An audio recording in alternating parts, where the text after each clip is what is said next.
This episode is supported in part by Sacred Wright's public scholarship on religion, gender, and sexuality through a grant from the E. Rhodes and Leona B. Carpenter Foundation. You can find Sacred Wrights online at sacred-rights.org and the Carpenter Foundation at carpenterfoundation.us.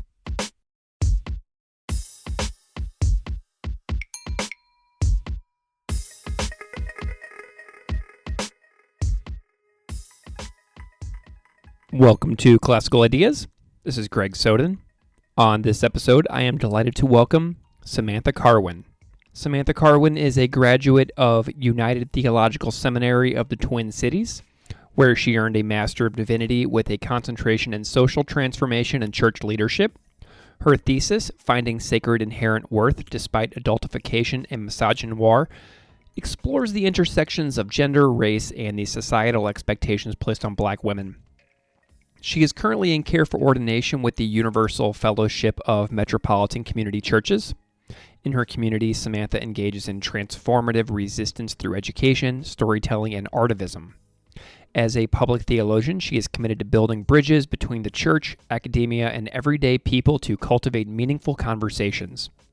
On this episode, we talk about her backstory, academic and spiritual path, and a writing project she is finishing called Interweaving Narrative and Self, a reflective path into womanist theology.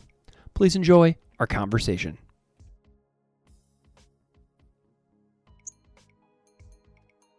Samantha Carwyn, welcome to Classical Ideas. Thank you for having me. I'm delighted that you're here. I'm wondering if we can kick this off by having you just introduce yourself a little bit to the listeners out there so they know a little bit about who you are and what you do. Yeah. So Sam Carwyn, she, her, hers. I am an educator. And for me, when I think about that, that spans my whole career.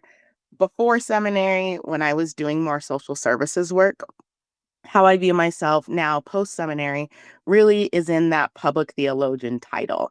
So theology is core to how I do my work in the community. And I believe that as a theologian, it's important for us to be active members in our community.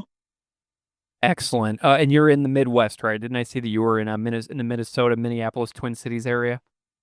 Yeah, my school I went to was in Minnesota. I'm currently located in Colorado, and I was Fun. raised in Nebraska. So a lot of Midwest ties.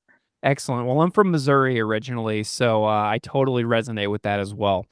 I'd love to hear a little bit about your academic and spiritual path and your educational path a little bit. What are some major turning points along your own life story that kind of led you to where you are today? Well, I always start with the fact that my parents grew up in Charleston, South Carolina, barely post-segregation. So though I grew up in the Midwest, I was raised with this Southern mindset, and the connection to church is so strong. My granny is the kind of person who all we watched was TV evangelist and was at church 3 times a week. And so I was raised with a really strong foundation of church and engagement in church and thinking of church as this community hub.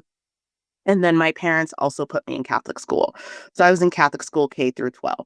And so I regularly was engaging in the Bible, thinking about Christianity, thinking about Catholicism at various points in my life. I questioned things. Neither of my parents were raised Catholic. They both were raised Methodist. And so even learning more about what is that nuance underneath that umbrella of Catholicism and Christianity was important to me in my journey of faith and building broader faith communities. Once I got older, was in college and post-college, then I started to build broader friendships that really, some of my friends were Christian, but also making friends that didn't claim a religion. And I've had really strong connections with the Jewish community as my journey has gone and really focused on that justice piece that's so core to the Jewish faith as well. Something that I'm curious about is if you, during your K-12 years in Catholic school, did you identify as Catholic? Because here in Buffalo, New York, we have a large Catholic school network, and a lot of people who go to those schools don't even identify as Catholic. How were you identifying at that time?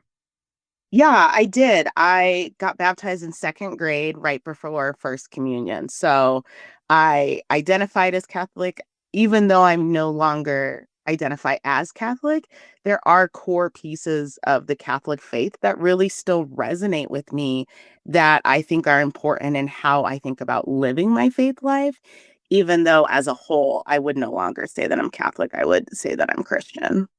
Excellent. I'd love to know a little bit about your post-secondary years. Like what are you thinking about as you're going into college? What were some of your goals? How does religion come into play as you're going into those post-secondary years? For me, I had amazing religion teachers. I think that oftentimes when people talk I think oftentimes when people talk about Catholicism, they talk about it in this very strict way. And that wasn't the religion teachers I had. They were some of the warmest people in the building. And so for me, that core idea of Catholicism and Christianity, as I was taught, was community. So being part of a community and caring for your community. And I took that into college. And so I started as a psychology major thinking I was going to be a therapist and recognized that wasn't the path for me and ended up doing child, youth, and family studies and then having a career focused on social services. And for me, that connects back to just caring for our people. And that's what I want to do. That's what I've always done. And part of that care has been providing quality education. In the beginning, it was parenting skills, and then it was mental health, and later on, it became more of the structured children and youth ministry and things like that. But for me, it's been about finding spaces where I can provide care and reach out to the marginalized, as that's what I see as our greatest call and the example that Jesus set for us. Wonderful. I'd love to know about the entry into divinity school. Tell me a little bit about that path because that's such an important thing to what we're going to get into in a few moments, talking about some of your day-to-day work now. Yeah, so I was part of Universal Fellowship of Metropolitan Community Churches. That was where I was doing children and youth ministry. And just recognizing how meaningful it was to have me as a Black woman leading church ministry in that particular faith group, and had lots of conversations about what does the Bible say? What does this mean for me? And one of the people I credit is Pastor Tom, who was the pastor at that particular time. And we were just talking about various stories in the Bible. And Moses is a big story, especially for me being an adoptee. There's a lot of connection back to the Moses story in the adoption space. And we were talking about adult Moses and his interactions with his wife and his wife telling him to go get his people. And for me, that's a story I'd heard hundreds of times being in Catholic school, but I'd never heard that his wife was an African woman. Hmm. And it means something different when a Black woman is telling someone to go free their people from slavery. And it was a moment where I was like, this story changes. It's so much deeper than just, hey, go get your people. But Black woman, as Black women do, calling people out and calling them in and pushing and challenging them. And so through that story and conversations with Pastor Tom, he encouraged me to go to seminary. I have never been a good student, partly due to ADHD going, I am Yes. diagnosed. Like most people, got diagnosed in seminary, but really had always struggled in school because of that. So I didn't see myself as like, oh, I want to go get a third degree at this point. But what I really found is in our society, people don't take you seriously without the letters behind your name. And I can't push back on the misinterpretation of conservative and exclusion that often is the loud minority of Christian leaders if I don't have the education to stand on. So for me, I joke that I went to seminary as an oppositional, defiant child. But I think that's honest, that I wanted to be able to push back on what I was seeing. And I also wanted to make sure that I was doing that from a place of knowledge, not just from a place of, I don't think what you're saying is true, but I know what you're saying isn't true. And this is how I know it. This is what I know to be true based off of my own study and my own experience. And so I really went to seminary to ensure that we have more diverse leaders who are actually pointing out the way the Bible is uplifting and inclusive and all of the things I know that it is, but the degree lets me prove it to people who want you to have a degree. Yeah, and that segues really nicely into a piece of work that you sent me called Interweaving Narrative and Self, a Reflective Path into Womanist Theology. Because as I'm reading this, in the very beginning in the intro, you set the stage with your own background related to growing up attending Catholic school. But you also say that you didn't see yourself reflected in the Bible much. And so this is a really nice connection to what you were just talking about with Moses and how reframing your readings is so important, wouldn't you say? Yeah, I think having gone to Catholic school, when you hear a sermon, it's very much tied to the way you should live your life, tied more to those character traits rather than the identities of the people. And that's where I think as I got older, I was looking more into that. So, yes, I want to be strong. I want to be mindful. I want to be a good Christian, a good follower, a good listener, all of those things. But I never heard it really from that lens of the people. Like, how are these people engaging with each other? What does it feel like to put your baby in a basket and put them down a river Mhm. rather than what are the destiny of this baby or what is the world around you forcing you to do? Whenever I preach from that place of feelings. I think that sometimes we talk about the Bible as if it's an ancient time and an ancient text. Those are words I hear people say, and that's true. But feelings have been here from beginning to end. Anger, sadness, jealousy, and that's where I feel like there's an opportunity to build connection for me to see myself of like, yeah, I get angry sometimes too. These are the things that I want for my life. And these are people who can show me through the particular roles they hold, not just the traits they possess. Wonderful. Tell me a little bit about the origin of this piece, Interweaving Narrative and Self, a reflective path into womanist theology. How did this come about for you? I have to acknowledge I love Fantasia. I think she's amazing. And so when that version of Color Purple was coming out, it was everywhere. I'm seeing it everywhere. And I've been having conversations in two ways. One is with my mom. My mom is back in Charleston, South Carolina, going to church every Sunday, doing Bible study every week. And I was sharing with her things that I was learning in school, and particularly from Red Lip Theology. So I was talking about Red Lip Theology, and there's another book by Arthur Nicole Riley, who does not identify as a womanist. But what she does is talk about text and our connection to it. And so I was having a conversation with my mom, and we were talking about Adam and Eve, which is once again a story that you hear over and over and over. And what I said to her was, go back and read this story.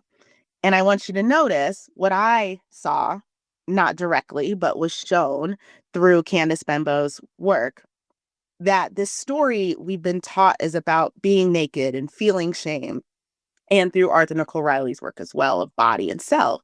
But when you read the story, it's not about shame. They feel shame, and then God makes them clothes to release them from shame, which I know God does not want me to feel shame. But now I can go back to the text and show that. And for me, it was that one of the two things was that conversation with my mom of like, it's here, it's in the text, right? But it takes Black women pointing it out, helping you see it So you're not just getting the snippet of the verse or the chapter that's been regurgitated over and over, generally by men. So I had that conversation with my mom, and she was like, wow, yeah, it is right there. I'm like, it is. And then I also was doing a womanist theology interpretation class around that same time. And I assumed when I took this class that it would be all theologians. It was co-ran by a theology school, not mine, another one. And it provided a certification in womanist theology. And half the class were lay people. Some of them were engaged in church. Some of them were what I call the people in the pews. And I recognize the desire to learn about theology is something other people have and something people need in order to see themselves and engage with the Bible in liberating ways. So all of these three things happen, and I felt like the color purple is Black canon. I don't know a Black person who hasn't seen at least one version of the color purple. Oftentimes you've seen it, you've read it, you've watched it over and over and over. I grew up watching it over and over and over. And so it provided a text and information that I didn't have to give you a lot of backstory. I could just jump right into explaining womanist theology because you already have the backstory of the characters and you already have an understanding of the relationship dynamics. And it was an easy, to me, connection because Alice Walker is a womanist, even if the text doesn't go into all the deep theology pieces. And so from the movie and the musical, recognizing this piece came from recognizing there's something really easy and accessible to show theology to people in the pews who often would not have access to theology outside of a school setting. Gotcha. What the piece's title includes the phrase womanist theology. You've said that several times. Tell listeners out there who may not know what that term means and what it means to you. Yeah, it comes from that idea of being a woman and being growing from girlhood into your womanhood. It looks different depending on whose official definition, but really it's connected to Black womanhood. It's connected to an understanding that our history and our stories have been ignored and buried, and a desire to refocus that attention. We're not changing any narratives. We're showing you the part of the narrative that you didn't hear, that was not focused on, so that way you can see yourself in the story, your people, and be called to make the world better, to improve the quality of life for others who share your identity and the community at large. Excellent. You said the word engagement earlier, and the thing that I immediately noticed about the work that you sent me was that there was spaces for readers to participate. It's really cool that you have a format that invites readers to reflect on their own lives within the work that you sent me. So tell me a little bit about the layout of this piece that I'm looking at that listeners obviously can't see at the moment, but tell me a little bit about the layout and format of this work. I believe that I should be in conversation. I said earlier, I'm a public theologian. And for me, that looks like engaging with the public. So I'm not just handing you something, I'm not just giving you a lecture, which I tie more to academic settings of here, let me give you. I'm pouring into you. Rather, I want to be in conversation. I want it to be collaborative. I want you to take what I'm saying and apply it for yourself because there's more than one way to think about these ideas. And I can't tell you how you're going to resonate with it, but I can tell you how I see it in different ways that you can see it as well. So I designed it to be a conversation and also to be an honest reflection regardless of your faith journey. Oftentimes the messages that we hear are outside of faith spaces and within them.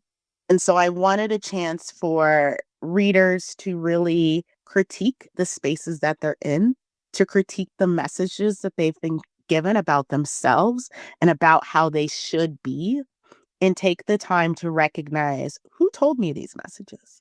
Is this tied to the text? Is it not? How do I recognize that the Bible says one thing, I was told another thing, and I live in the current time and have to discern what it's going to be like for me?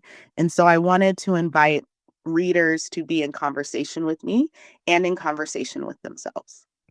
Has anybody gone through it like in a workshop format or a professional or ordination setting or anything like that yet? Or is this all brand new? It's brand new. I have amazing supports around me who have read it and given me feedback, who hold one of the two identities. It's funny when I sent it to you, I was like, oh, this is the first person to read it who is neither Black or a woman. Yeah, I mean, I love it. I loved how engaging it was because something else that I really loved is how there's so much quotes and passages from other people.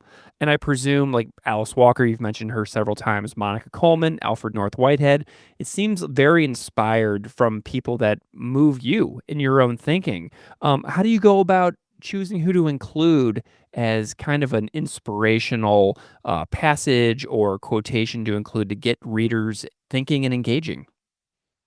I think the first part is you have to include the origin of womanist theology. I have to include Alice Walker. I have to include the people who have set the groundwork for what womanist theology is. Monica Coleman is one of the most inspiring people for me in the way that she engages in womanist theology. So I wanted to make sure that I included the big names, the core of who is womanist theology. I also Yeah. think it's important. Oh, sorry. I wanted to make sure I included the core people and founders of womanist theology. I also think it's important, though, to recognize that there are people who are engaging in womanist theological thought who may themselves not identify as a womanist. And so I wanted to make sure that their voices were there as well, because the core of womanist theology is Black womanhood and strength and community. And there are people who have been community leaders and role models for Black women who I thought should be pulled in, and people who are more theological focused on New Testament, like Jennifer Kalen, who also are showing us womanist theology through a different lens. Yeah, and there's a lot of names in here that I don't know as well that is so cool because all these episodes, whenever I talk to folks about their work, it's so fun to see who inspires all of you because then that opens a lot of new pathways for learning for myself. And I'm reading this quote from Candace Benbow right now in your piece where it says, when men's nonsense breaks our hearts, we find refuge in our sisters, which is awesome for me as a guy to read because I don't want to break hearts. I'm a partner, I'm a dad of a young woman. And I want to make sure that I'm doing as well as I can as well. So seeing comments like that is actually super helpful for me because it just keeps encouraging me to grow in my 40s, like don't stop growing, keep going. So I love what you've got here. I would add, I think part of a core of womanist theology that also is a core of, I would say, all women, but especially Black womanhood, is sisterhood, is having our little circle, having the people who challenge us when we need to be challenged and hold us when we need to be held.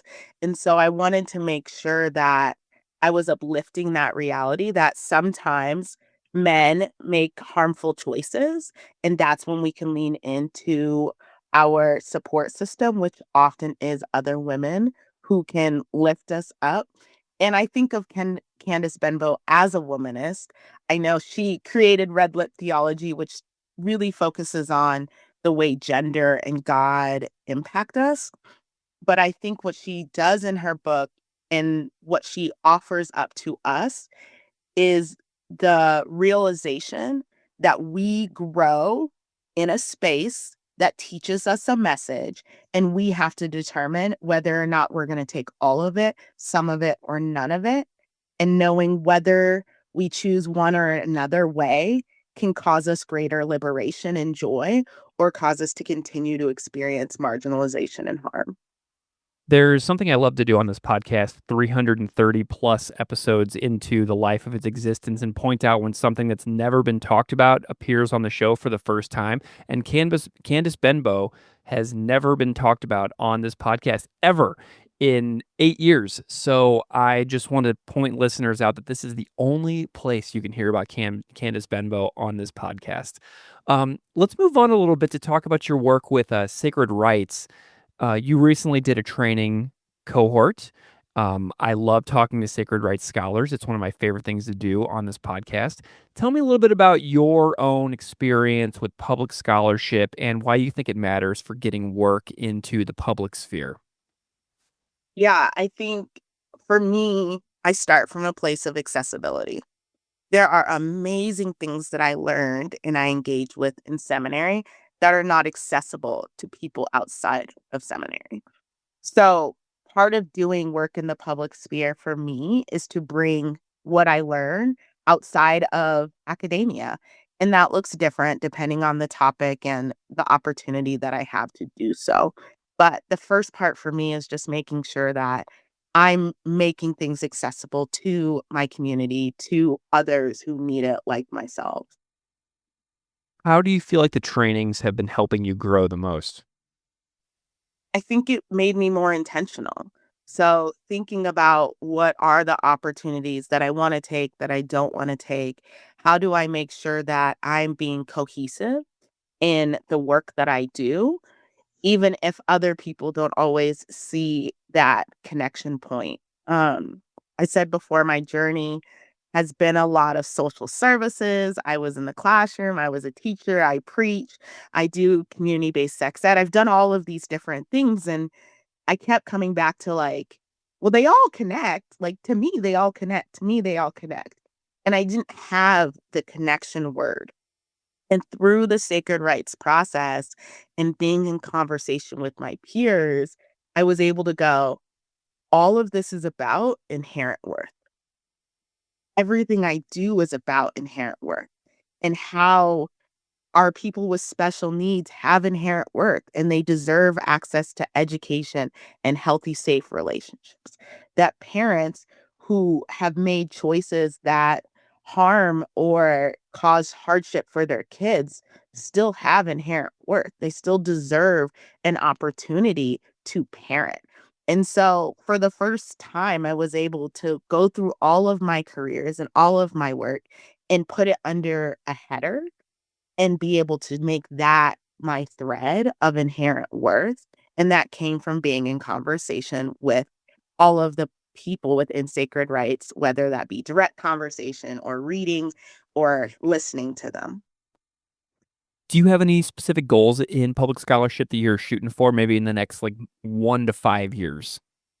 Yeah, I think one is putting out this narrative that I wrote and helping people really connect back to themselves and connect to the text.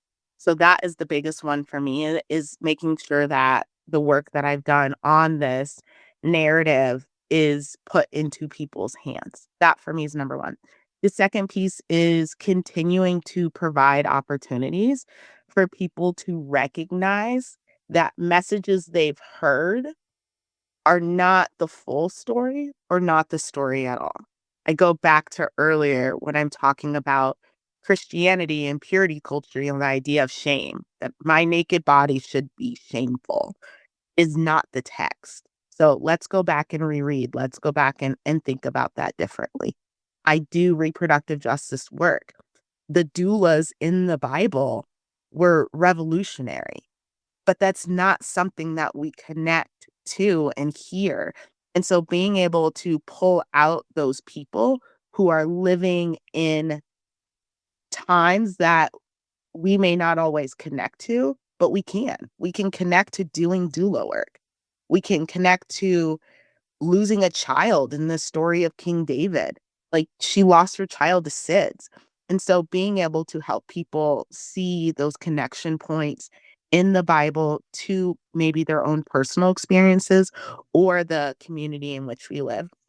The third thing I would say, kind of in general, is children's ministry.